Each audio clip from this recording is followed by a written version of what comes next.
All right, good evening, folks. Welcome back to another episode of the Gnome de Guerre podcast. My name is Anaf Kalam, your host.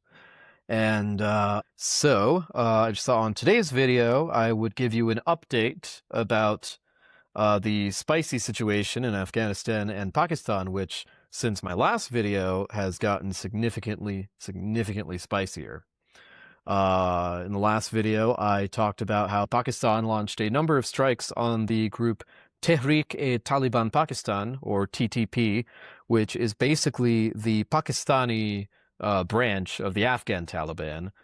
And ever since the Taliban took over Afghanistan in 2021, when Joe Biden withdrew all of our troops and basically abandoned that country, the TTP has been using Afghanistan as its own military base, effectively, and it's been launching countless terrorist attacks against Pakistan.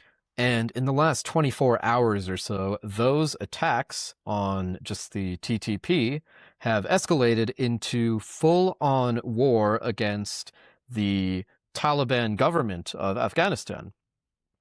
So far, Pakistani airstrikes have destroyed the Taliban headquarters, and right now they are absolutely pummeling all sorts of Taliban targets, including their Ministry of Defense and other government buildings.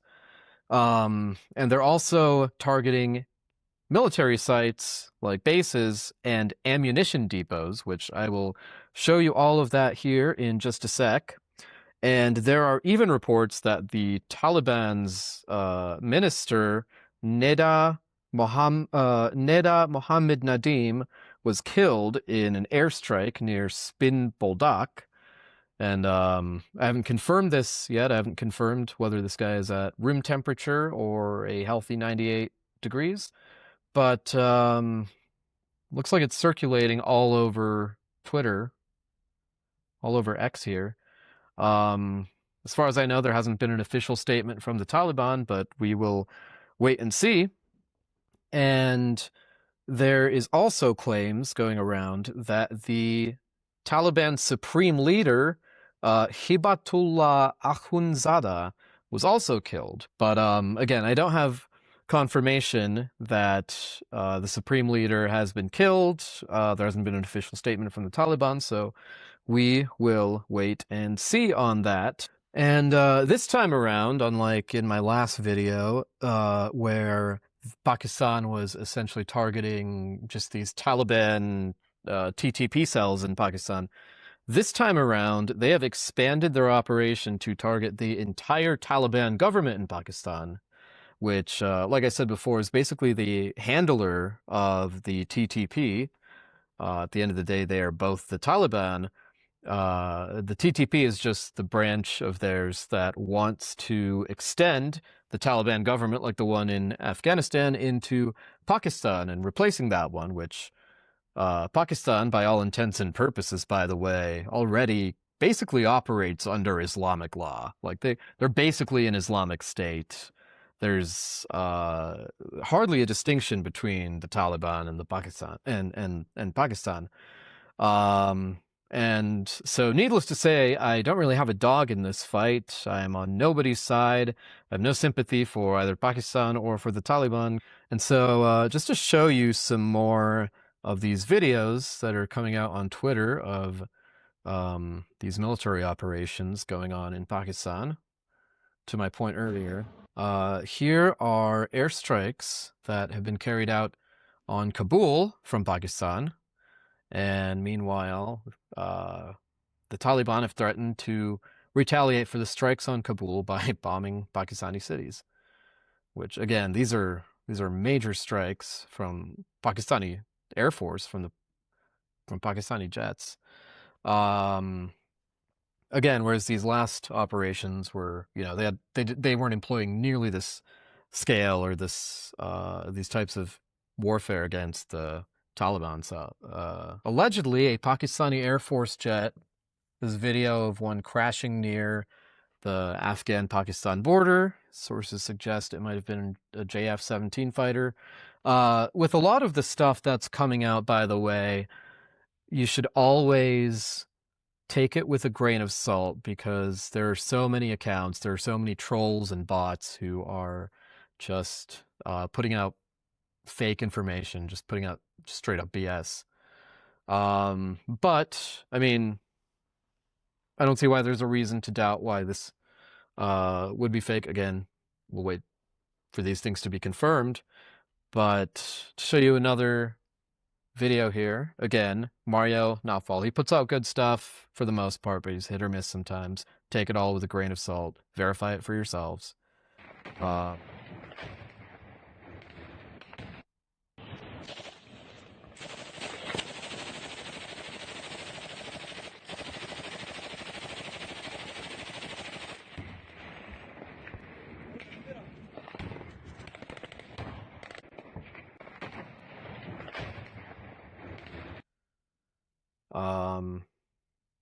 Yeah, more footage. Which, by the way, actually, a lot of videos that are coming up on here are actually not legitimately from this conflict. A lot of people are resharing things. Like, yeah, here we go. Here's my Artusi. If you don't follow his channel, please follow it. Here he is tweeting a video that is coming out allegedly 6 hours ago from this conflict. No, this was apparently from 2021, from 5 years ago. So, I mean, there's a lot of these videos that you have to be wary of to make sure that they're authentic. Now, as sure as the sun will rise tomorrow and that the sky is blue, you already have a bunch of these ridiculous pro-Islamist, pro-Pakistan Twitter accounts that are blaming none other than, you guessed it, the state of Israel for these skirmishes. And just to show you a few examples of this here, a lot of these are just from troll accounts, to be sure, but look at this. Huma Bakai tweets just earlier today, it is time for exercising any kind of restraint with Afghanistan and Afghanis is over. The western border is now more dangerous than the eastern one. The new reality is that India and Israel are all set to exploit Pakistan's vulnerabilities from Afghanistan. Afghanistan, India, Israel nexus. Afghanis get killed, Pakistan is engaged, and India benefits.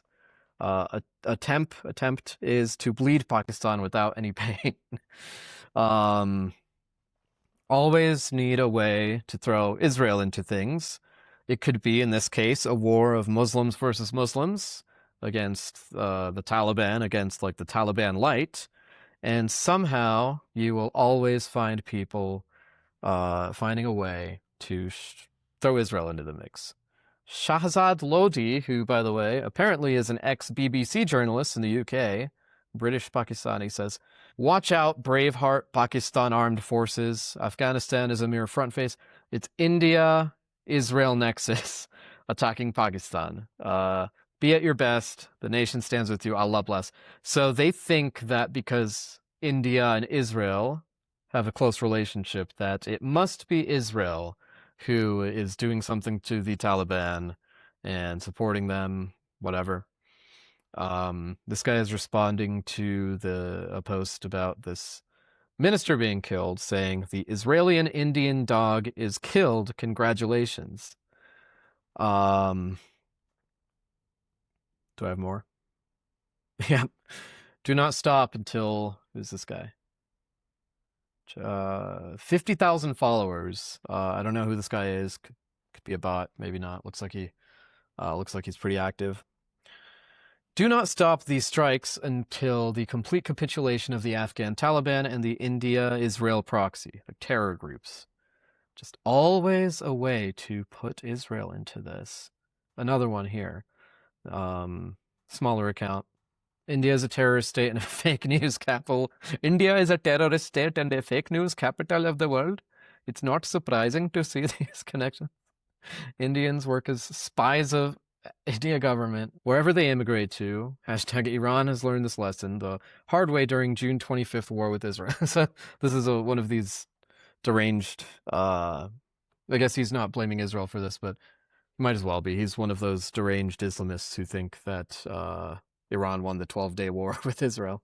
Hamid Khorasani, the Afghan Taliban commander, who said a few hours ago on state TV that while Pakistan has nuclear weapons and ballistic missiles, the Taliban have battalions of suicide bombers, has now joined the fighting.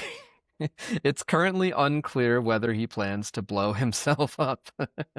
So, I mean, I can't say what's going to happen in this conflict. It looks like the Taliban is getting wiped out. And just to connect that with other things happening, it looks like there is a chance that a destabilized Afghanistan would serve as a fantastic choice if the Ayatollah and the IRGC leadership decided to abandon ship and flee and set up shop somewhere else. And we've already got some signs that are directly pointing to this, right? We've had Western countries evacuate their civilians and their military personnel from, not just Iran, but also places like Iraq and Syria and Lebanon, where Iran's proxies operate and could likely launch some sort of attack or cause some sort of a stir. We've also had an ongoing campaign by the Lebanese government to disarm Hezbollah, and while I can't comment for sure on how effective that effort has been going so far, we also have, in addition to the Taliban getting their asses handed to them, we also have the Israeli Air Force striking Hezbollah's weapon storages. So yeah, they're getting smoked too, which is a damn good sight to see. And so couple that with the fact that the entire European Parliament has unilaterally designated the IRGC to be a terrorist organization. Canada refuses to have any dealings with Iran until there is a total regime change. And even the UK, who's been kind of squishy and wishy-washy about designating the IRGC as a terrorist organization, even they sent a defensive fleet over to the region. So, I mean, the writing is on the wall here.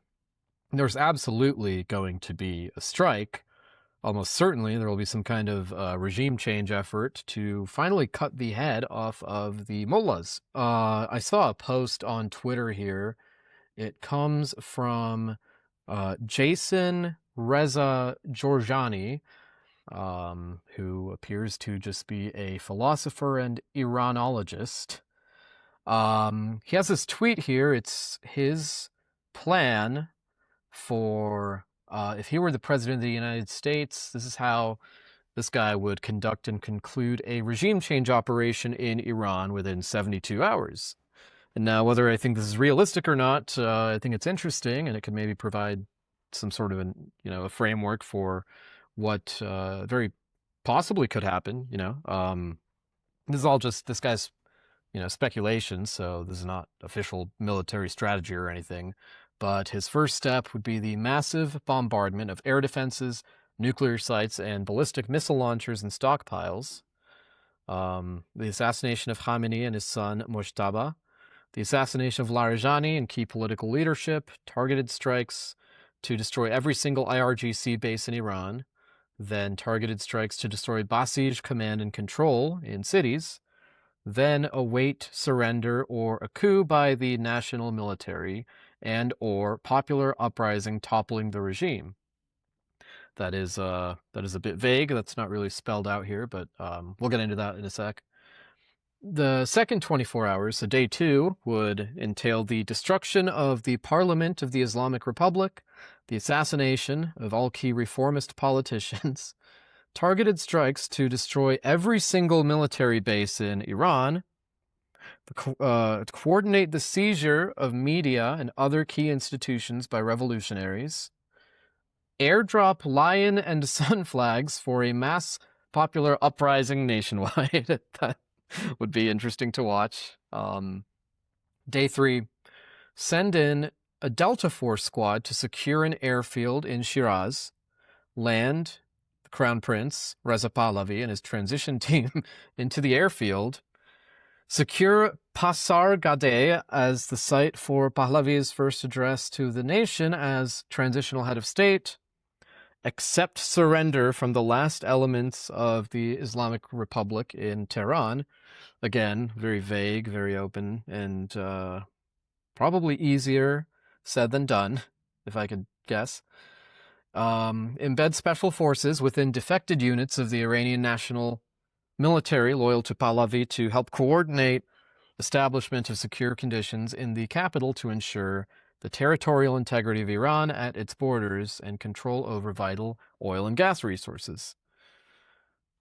With the scale of U.S. military force currently deployed around Iran, there is no reason why this kind of operation cannot be successfully carried out, he concludes. Now, a lot of that sounds really nice. A lot of that sounds, idealistic. Some of it sounds practical, but, there are a lot of very positive outcomes from this plan that could take place. I mean, right now we have the largest concentrated air and naval power in the region since 2003. We've got 2 carrier strike groups, we've got F-22s, we've got F-35s, we've got F-15s, B-2s, JASSM ERs, just everything we possibly ever need. We can achieve near total sea and air defense and just total control of Iranian airspace, just like Israel did during the 12-day war in just a matter of 36 hours. It would probably take the United States even less than that. So leadership decapitation is doable. We've done it before. So the first 24 hours would have to be the most one-sided air campaign in history. So the hard truth about that is to, quote, destroy every single IRGC base and every single military base is, I'm sorry to say, just, marketing. It is not realistic at all. Iran has hundreds of these facilities.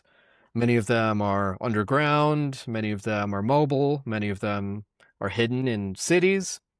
And you simply just will not get all of them, and especially not in 48 hours.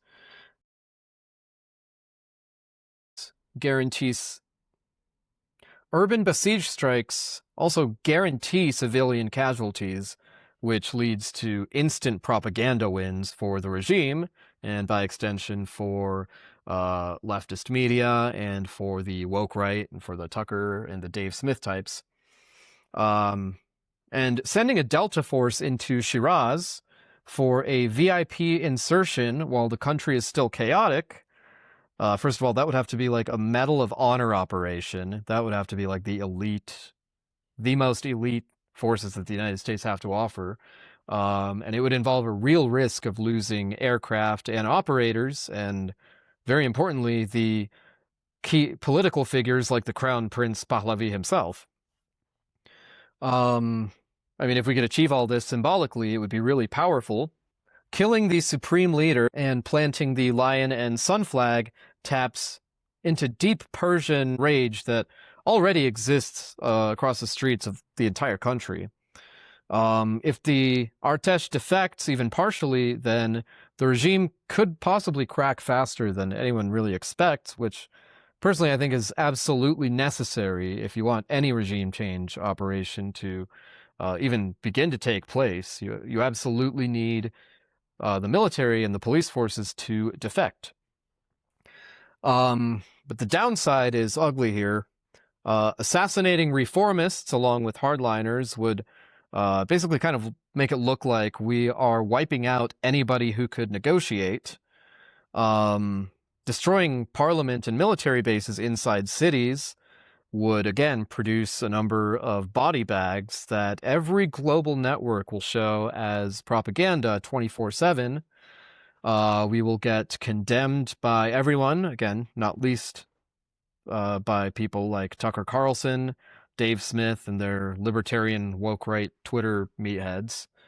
But I mean, strategically, if it works, it will be absolutely historic. their nuclear program gone, missile threat neutralized, IRGC proxies lose their sugar daddy, all in 3 days, and all with minimal U.S. ground footprint.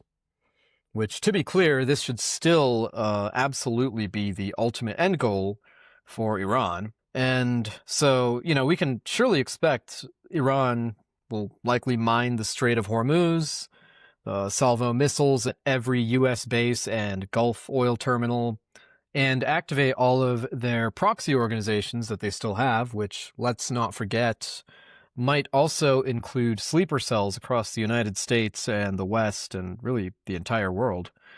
Oil will likely spike to staggering amounts, which will trigger a global recession, and suddenly we will be in a regional war, whether we want it or not.